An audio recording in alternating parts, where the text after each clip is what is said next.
Hey guys, welcome back to the our 100 days of Fast API. I'm so sorry I said that I'm gonna drop each day a short, but it's gonna be a little longer than that. So I'm gonna drop each day a video tutorial regarding Fast API. Like today's is about how to install and implement the API inside the Fast API. So let's get our hands dirty on it and let's get some coding done. So finally we are here inside our computer screen. I'll just create a directory with it. Hello fast to cd hello fast. I'll create a virtual environment with python -m env env. Now we have created our environment, so we'll activate it with env scripts /activate.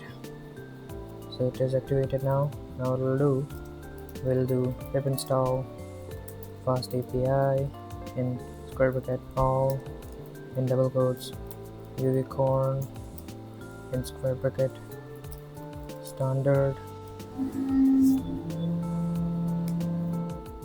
After we got all of it installed, let's go into VS Code. We have our VS Code up and running. Let's create our first main.py file.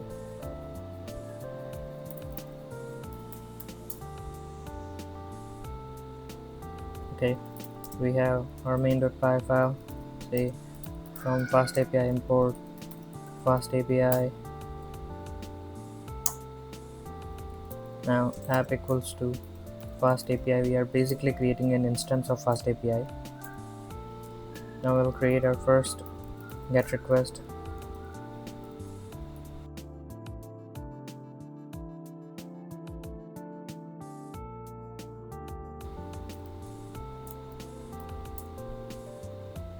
And we'll return a message in JSON format. Hello fast API.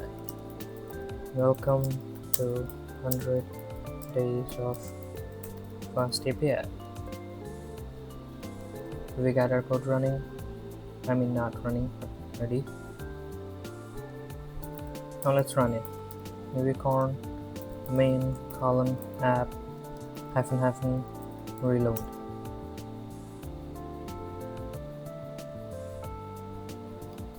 So we got our application running on localhost 8000. If you already got it here, but I'll rerun it. So once you do localhost 8000/docs, you'll get your fast API running. When you say try it, execute, you get your message. Woohoo! The first one done. So finally created our own first API in Fast API. How was it? Is it great? It's great learning, right? So we're gonna go forward with it in our third day, where we'll learn how to create more than one APIs, not just get API, but more than like get, post, put, delete, patch, all of it. But then we are gonna move forward with each and every day. We're gonna get it one by one, step by step. So let's get along and do it. Don't forget to subscribe and hit the bell icon so that you get every day's notification. Thanks for watching. Please like, share and subscribe.